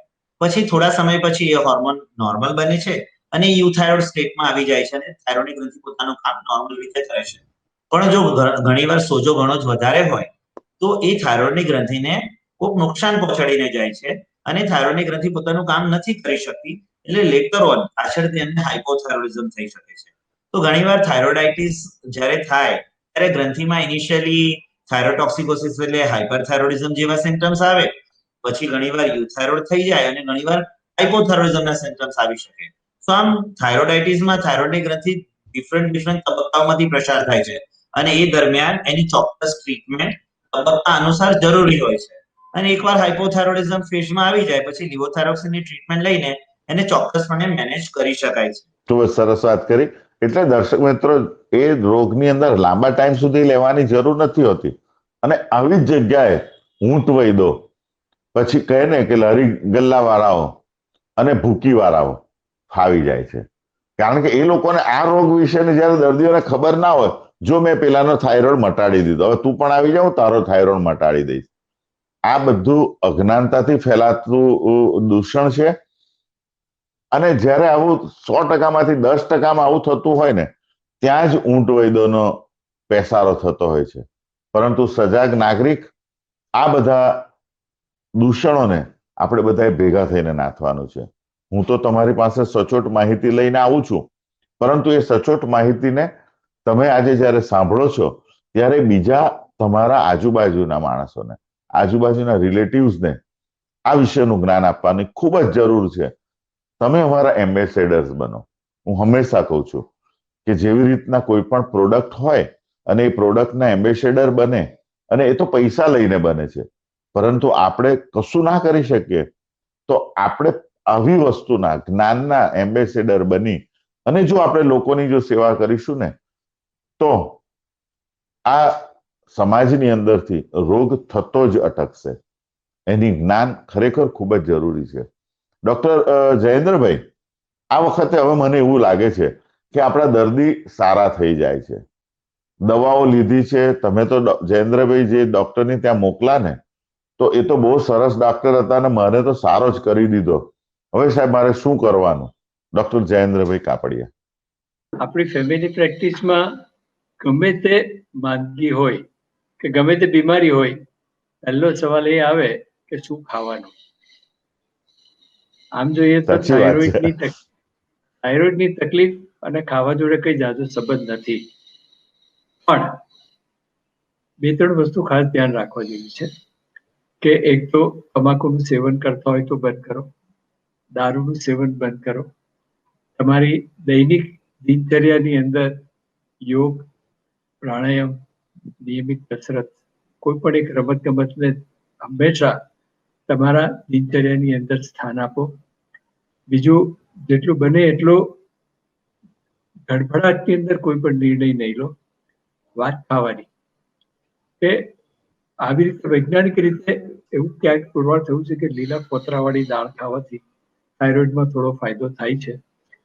ફળ તમે બધા લઈ શકો, લીલોતરી શાકભાજી તમે બધા લઈ શકો, અને સૂકો મેવો કાજુ છે, બદામ છે, સૂકી દ્રાક્ષ છે, આ બધું પણ તમે તમારી દિનચર્યામાં લઈ શકો.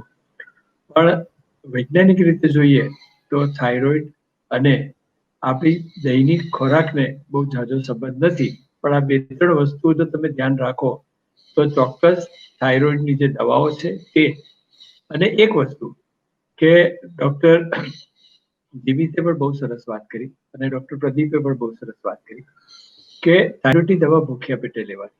પણ એક વસ્તુ એની સાથે હું દરેક મારા દર્દીઓને કહું છું કે થાઇરોઇડની દવાની બ્રાન્ડ બદલાઈ. ઘણી વખત એવું થાય કે એક બ્રાન્ડની દવા અને બીજી બ્રાન્ડની દવાની અંદર 30-40 રૂપિયાનો ફરક હોય, એટલે આ દવાને બદલે એ દવા શરૂ કરી દે. તો હું એને એટલું જ સમજાવું કે 30-40 રૂપિયાનો ફરક છે, પરંતુ ઘણી વખત આ દવા અને આ દવાની કંપની જુદી છે, એના મોલિક્યુલ્સ પણ જુદા પડી જાય, અને એ બંનેની બનાવવાની પદ્ધતિમાં પણ ફેરફાર હોય, જે નરી આંખે તો સરખી જ દેખાય છે, પરંતુ થાઇરોઇડની દવા લાંબો સમય લેવાની છે, એટલે સારી કંપનીની દવા લો, ક્વોલિટી ડ્રગ જેને કહેવાય, અને એને બદલવાની જરૂર નથી. અને ડૉક્ટર પ્રદીપે કહ્યું તેમ કે ભૂખ્યા પેટે લેવાની, 1 કલાક સુધી કશું જ નહીં ખાવાનું, કાપડ નહીં પીવાની, તો જ એ દવાની અસર થશે. આવી 2-3 વસ્તુની જો સામાન્ય સૂચના આપીશું એને, તો મને લાગે છે કે આજનો જે આપણો આ જનજાગૃતિ અભિયાન થાઇરોઇડનું ડૉક્ટર ભૂપેશ અને મિત્ર ચેનલે જે ઉપાડ્યું છે, અને મારી સાથે જે ડૉક્ટર પ્રદીપ અને ડૉક્ટર ચિમિત વડગામા, એ બંને જણાએ થાઇરોઇડની સાદી તળપદી ગુજરાતીની અંદર સમજ પડે એવી રીતે દર્શકો સમક્ષ થાઇરોઇડની વાતો રજૂ કરી છે. સામાન્ય રીતે મેડિકલ સાયન્સની વાતો છે ને અઘરી હોય છે, અમારી ભાષા છે ને ઘણી વખત બહુ ડિફિકલ્ટ હોય છે, એને સાદી સરળ તળપદી ગુજરાતીની અંદર મૂકીને તમારા મનથી હૃદય સુધી પહોંચાડવાનું કામ અમારી ટીમ આજે કરી રહી છે, અને મને એવું લાગે છે કે આપણે કેટલેક અંશે ભૂપેશ આજે એમાં સફળ પણ થયા છીએ. ખૂબ જ સરસ વાત કરી. પણ આમાં છે ને સાહેબ, આપણા દર્દીઓની એક આપણે જોઈએ છે ને મેન્ટાલિટી, આટલા વર્ષો થઈ પ્રેક્ટિસના, તમારી પણ પ્રેક્ટિસના મને લાગે છે 41 વર્ષ તો થઈ ગયા છે, પણ દવાઓ જેવા સારા થાય ને 45 વર્ષ. તો સાહેબ તમને એવું લાગે છે કે આ વસ્તુમાં જરાય ફેરફાર નથી થયો? જેવા દર્દીઓ સારા થાય ને સર, તરત જ એ આનાથી સારા થાય છે અને ક્રેડિટ આપવાના બદલે એ દવા બંધ કરી દેશે અને બીજી દવાઓ માટેના ફાંફા મારશે. આવું અત્યાર સુધી બનતું આવ્યું છે.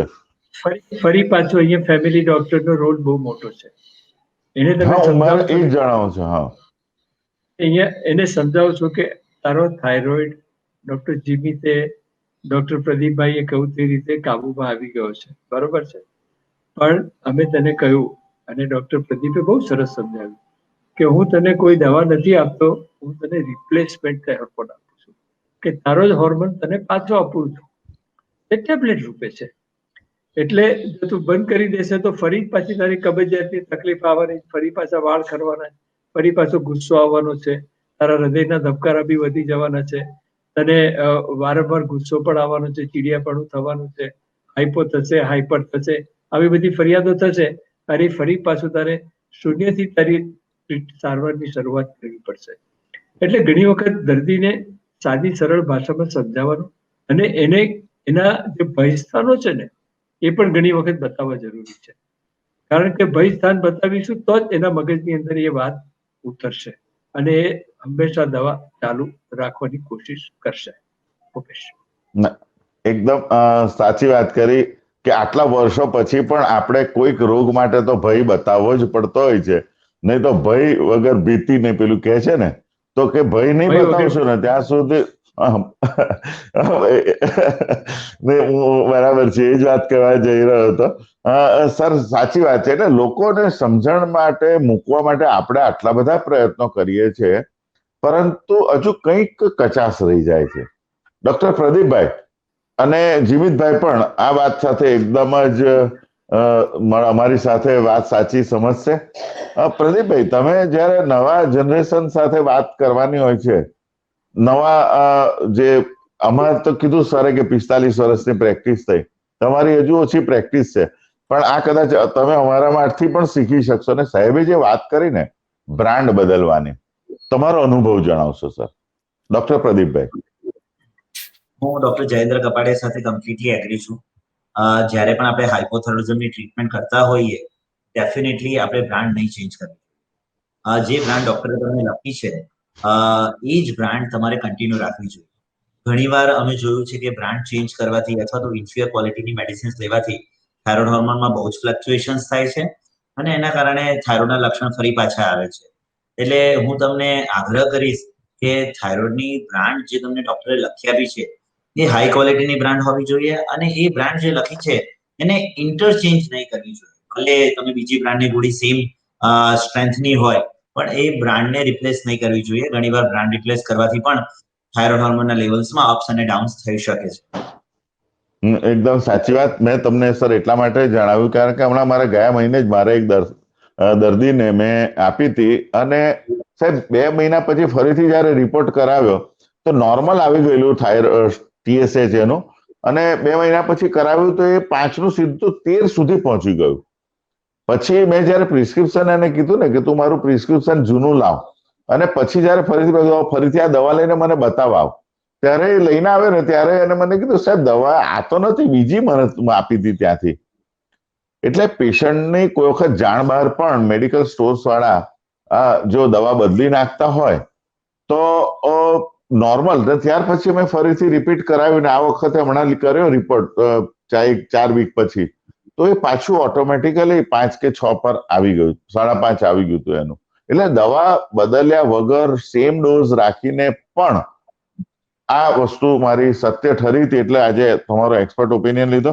અને ડોક્ટર વડકામાં આપણે સરે જે વાત કરી ને કેન્સરની દવામાં રેડિયો એક્ટિવ આયોડિન આપણે મોઢાથી લેવાની જે દવા છે, તો તેની કોઈ આડઅસર ખરી સાહેબ? એમને સરે પણ થોડી વાત કરી, પણ મારે સ્પેસિફિક એટલા માટે પૂછવાનું છે કે જયારે આવા બહુ ઓછા કેસીસ આવતા હોય પરંતુ એ ગભરાતા બહુ હોય, કેન્સરનું નામ આવે ને એટલે હવે પેલું કહેવાય ને કે બિચારાના મનને પેલું અડધો હોંશ જ ઉડી જાય જીવન પ્રત્યેનો. તો એને સચોટ જ્ઞાન હોય ને તો એ બાબતની અંદર વાંધો નથી આવતો. સારું તો થઈ શકે એવું આપણા પ્રદીપ સરે કીધું છે. ડોક્ટર જીમિતભાઈ. કેન્સરની વાત આવે તો સૌથી પહેલી વસ્તુ સમજવાની, જેમ ડોક્ટર પ્રદીપભાઈ આપણને સમજાવ્યું, cancer is one of the good cancer to have, કેમ કે એમાં સર્વાઈવલ રેટ ઘણો સરસ છે. 10 કે 20 વર્ષ પછી જીવતા રહેશો એના ચાન્સીસ 90% થી વધારે છે. સો આ કેન્સર એક રીતે ઓછું, એમાં આપણે કહી શકાય મોર્ટાલિટી ઘણી ઓછી છે કે એમાં સ્પેસિફિક અવેલેબલ છે. સ્પેસિફિક કીધું કે radio active iodine therapy. Radio active iodine therapy શું છે કે રેડિયેશન આવે છે. જેમ લોકોના મનમાં ભય કેમ છે કે બધાને રેડિયેશન લે કોઈ કેન્સર માટે, વાળની કે બીજા જગ્યાની તકલીફો, બધી જાતની તકલીફો ઊભી થતી હોય છે, પેટની ને વાળની ને સ્કિનની ને, કે એમાં જે વુન્ડ આવે જેને ટાંકા સુધી ના થાય, બધું રેડિયેશનના લીધે બધી તકલીફો જોતા હોય. થાઇરોઇડમાં જે રેડિયો એક્ટિવ આયોડિન થેરાપી આવે છે તે સ્પેસિફિક છે. એમાં આયોડિનને આપણે રેડિયેશન વાળા મોલિક્યુલથી ટેગ કરી દઈએ, એની સાથે જોડી દઈએ, અને શરીરમાં આયોડિન જશે એ ખાલી થાઇરોઇડ ગ્રંથિમાં જ જશે, અથવા થાઇરોઇડનો કેન્સર જ્યાં ફેલાયેલો હશે શરીરમાં ત્યાં જ જઈને જશે, અને એ જ કોશિકાઓ પર જઈને એ કામ કરશે. તો આ એક બહુ જ સ્પેસિફિક ટ્રીટમેન્ટ છે. એ શું થશે, ખાલી શરીરમાં કેન્સરના જે સેલ્સ છે, થાઇરોઇડ કેન્સરના સેલ મોટે ભાગે થાઇરોઇડમાં જશે, અથવા ગળામાં ગયા હશે, અથવા તો બીજે કાંઈ ગયા, એને જે ખાલી ડેમેજ કરશે. સો આ બહુ જ સ્પેસિફિક ટ્રીટમેન્ટ છે, અને બીજા અંગોને કે બીજા સેલ્સને નુકસાન નથી કરતી. સો આ સ્પેસિફિક ટ્રીટમેન્ટ હોવાને કારણે સાઈડ ઇફેક્ટ બહુ જ ઓછી છે, અને આમાં સર્વાઈવલ રેટ વધારે છે. સર્વાઈવલ એટલે કેન્સરના કોષો મરવાની શક્યતા વધારે હોવાથી એને આપણે કાઢી શકીએ છીએ શરીરમાંથી, અને પેશન્ટ ઘણું લાંબુ નોર્મલ લાઈફ જેવું જીવી શકે છે. સો આની સાઈડ ઇફેક્ટ એક રીતે ઘણી ઓછી છે, કેમ કે આ ખાલી થાઇરોઇડના સેલ્સને જ અફેક્ટ કરશે. બીજી વાત, આપણે રેડિયો એક્ટિવ આયોડિન થેરાપી મેં કીધું હાઇપરથાઇરોઇડિઝમ કે ગ્રેવ્સ ડિઝીઝ માટે પણ આપતા હોઈએ છીએ. એમાં બે વસ્તુ થઈ શકે. એક તો છે કે આપણી આંખો પર ક્યારેક અસર થઈ શકે. જે ગ્રેવ્સ ડિઝીઝના પેશન્ટ છે, આ ગ્રંથિનું પ્રોડક્શન ઓછું કરવા રેડિયો એક્ટિવ આયોડિન થેરાપી આપે તો ક્યારેક અમુક સમય એમની આંખની તકલીફો વધી શકે છે. લાલ થઈ જવી, આંખ મોટી થઈ જવી, સોજો, આજે જે લોકો ઓલરેડી આ તકલીફો એ ક્યારેક એને થોડી માત્રામાં વધી શકે છે. બીજું કે થાઇરોઇડ ગ્રંથિ પર ક્યારેક ટેમ્પરરી સોજો આવી શકે છે. આ ટ્રીટમેન્ટ જ્યારે કરીએ આપણે, અને એના સૂકા થાઇરોઇડના લક્ષણો ટેમ્પરરી વધી શકે છે. આ બે વસ્તુ એમાં કોમનલી જોવા મળે છે. બીજી એક કન્સર્ન્સની વાત જે બધા જ પેશન્ટના મનમાં હોય, કે પછી પ્રેગ્નન્સી રાખી શકાય કે નહીં, માતા હોય તો માતાને પ્રેગ્નન્સી રહી શકે કે નહીં, અને પુરુષના શુક્રાણુમાં શું ફરક પડશે, કે ભવિષ્યમાં એ બાળકમાં પેદા કરી શકે કે નહીં. આ ખૂબ જ કોમન સવાલ અમને પૂછવામાં આવે છે કે રેડિયો એક્ટિવ આયોડિન થેરાપી. તો જનરલી આ રેડિયેશન થેરાપી આપ્યા પછી 6 મહિના સુધી પ્રેગ્નન્સી નથી રાખવાની. 6 મહિના પછી નોર્મલ પ્રેગ્નન્સી રીતે રાખી શકાય, એના પર કોઈ જ અસર થતી. તો લોંગ ટર્મ આની સાઈડ ઇફેક્ટ નથી, અને પ્રેગ્નન્સી સેફ રીતે રાખી શકાય છે. અને ઇવન જે લોકોને હાઇપરથાઇરોઇડ હોય અને રેડિયેશન થેરાપી આપે તો આગળ જતા પ્રેગ્નન્સી રહેવાના ચાન્સ પણ વધી જાય છે. એ રીતે પુરુષોની સંખ્યા પણ વધી જાય છે. સો આ ખૂબ જ સેફ થેરાપી છે, અને એની જનરલી લોંગ ટર્મની કોઈ સાઈડ ઇફેક્ટ નથી જોવા મળતી. ખૂબ જ સરસ વાત કરી ડોક્ટર જીમિત. હવે તમારે અમારા દર્શક મિત્રોને જે 1 કલાક દરમિયાન આપણે આટલી બધી વાતો કરી અને અમારા દર્શક મિત્રોએ સાંભળી, પરંતુ એમને પેલું કે ને થોડા સમયમાં કંઈક વધુ જ્ઞાન મળી શકે, આપનો મેસેજ અમારા દર્શક મિત્રોને. શરૂઆત કરીશું ડોક્ટર જીમિત તમારાથી. સો દર્શક મિત્રો, થાઇરોઇડમાં અમે જે રીતે રોજ પેશન્ટ જોતા હોઈએ છીએ, હું એક જ વાત કહીશ, જે તમે કહીશ એ જ રિપીટ કરીશ, કે પ્લીઝ આમાં રેગ્યુલર રહો. કોઈ મોટી બીમારી નથી, એક ટાઈપની વિટામિનની કમી સમજો આને, રેગ્યુલર દવા લેતા રહો, સેમ બ્રાન્ડની. ક્યાં બેઠે 1 કલાકનો ગેપ રાખે. જેટલું કન્સિસ્ટન્ટ તમે રહેશો, રોગમાં જે સિમ્ટમ્સમાં તમને ફાયદાઓ થશે, અને રેગ્યુલર રહેવાથી લોંગ ટર્મ તમે નોર્મલ લાઈફ જીવી શકશો. કોઈ આને મોટી બીમારી ગણતા નહીં. એક સાદી વિટામિનની કમી સમજીને આને રોજ મેડિસિન લેતા રહેજો. આ જ એક મારો મેઇન મેસેજ છે. ગોળી બંધ કરવી નહીં. ડોક્ટર પ્રદીપભાઈ. ડેફિનેટલી થાઇરોઇડની બીમારી કોઈ પણ ગભરાવા જેવી બીમારી નથી. આ એક હોર્મોનનું ઇમ્બેલેન્સ છે. યોગ્ય નિદાન અને સારવારથી આ બીમારીમાં ઘણો ફાયદો થાય છે. એટલે જ્યારે પણ તમને કોઈ પણ જો થાઇરોઇડની બીમારીને અમુક જણાવેલા લક્ષણો જણાય તો તરત જ તમારા ફેમિલી ડોક્ટરને કોન્ટેક્ટ કરો અને થાઇરોઇડનો ટેસ્ટ કરાવો, અને યોગ્ય અને નિયમિત સારવાર લો. ખૂબ જ સરસ વાત કરી ડોક્ટર જયેન્દ્રભાઈ કાપડિયા. મિત્રો, આજે આપણે સરસ વાત કરી તો એની ઉપર એક પુસ્તક આપણા હંમેશા કોરોનામાં જે આપણી વિખુટા પડી ગયા એ આપણા સૌના ખાસ લાડીલા મિત્ર ડોક્ટર દિલીપ મોદીએ એક સરસ પુસ્તક લખ્યું છે, થાઇરોઇડ વિશે જાણવા જેવું. આ દિલીપ મોદીનું પુસ્તક સાહિત્ય સંકુલમાં તમને મળે છે. તળપદી ગુજરાતીની અંદર લખેલું છે. જે અત્યારે થાઇરોઇડની વાતો થઈ એ ખૂબ જ સરસ રીતે એમણે આ પુસ્તકમાં લખી છે. આ પુસ્તક થકી હું મારા પરમ મિત્ર ડોક્ટર દિલીપ મોદીને પણ અંજલિ આપું છું. અને છેલ્લે દર્શક મિત્રો, મારે તમને એક જ વસ્તુ કહેવાની કે થાઇરોઇડ એ ઘણી વખત કોઈ ચિહ્નો વગર પણ આવી શકે. સબ ક્લિનિકલ થાઇરોઇડ કહીએ કે જેમાં કોઈ તકલીફ નથી હોય, રિપોર્ટ થાઇરોઇડ આવે તો આ સંજોગોમાં પણ થાઇરોઇડની તકલીફ છે માનો. કારણ કે વર્ષો પહેલા એક બહુ સરસ નાટક આવેલું સંતુ રંગીલી, એમાં એક વાક્ય બહુ સરસ હતું કે આસપાસ આકાશમાં અંતરમાં આભાસ, ઘાસ ચાંસની પાસ તો વિશ્વ પિતાનો વાસ. પેલો પણ સ છે, આ પણ સ છે ને આ પણ સ છે. કહેવાય છે બધા જ સ, પણ તને તળના અર્થ જુદા થાય છે.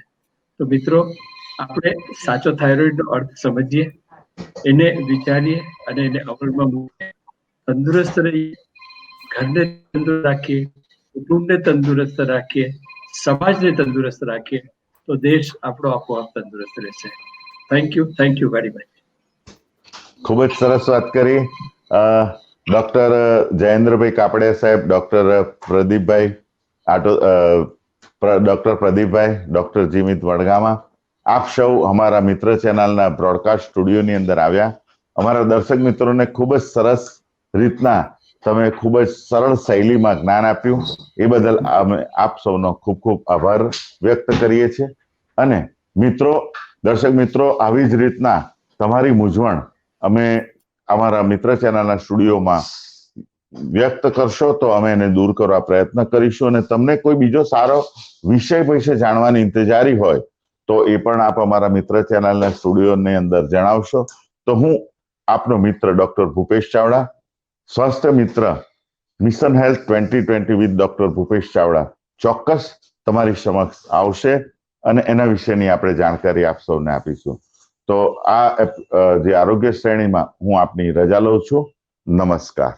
સિદ્ધાંત અલ્કકેડ liquid calcium natural immunity booster, ઇન્ડિયાની એકમાત્ર કંપની જે FSSAI, USFDA, WHO GMP, ISO 45001 દ્વારા પ્રમાણિત છે. સિદ્ધાંત અલ્કકેડમાં કેલ્શિયમ, વિટામિન D3, મેગ્નેશિયમ છે, જે આલ્કલાઇન, એન્ટીઓક્સિડન્ટ, નેચરલ એન્ટીબાયોટિક છે અને ORP સંતુલિત કરે છે, જે ઇમ્યુનિટી વધારવામાં તેમજ 70 થી વધારે બીમારીઓમાં મદદરૂપ થાય છે. માત્ર 2 ટીપા લિક્વિડ કેલ્શિયમ સવાર સાંજ 250 ml હુંફાળા પાણીમાં નાખીને પીવાથી આશ્ચર્યજનક પરિણામ મળે છે. Siddhant lime private limited. Support your bonds today, they will support you tomorrow. સ્વાસ્થ્ય મિત્ર, જેના પ્રાયોજક છે સિદ્ધાંત લાઇમ પ્રાઇવેટ લિમિટેડ. સ્વાસ્થ્ય મિત્ર, 2 ટીપા સ્લેક લાઇમ. સ્વાસ્થ્ય મિત્ર ડોક્ટર ભૂપેશ ચાવડા સાથે. શરીરની સંપૂર્ણ તંદુરસ્તી માટે સ્વાસ્થ્ય મિત્ર અંતર્ગત mission fit 2020 for healthy life. સ્વાસ્થ્ય મિત્ર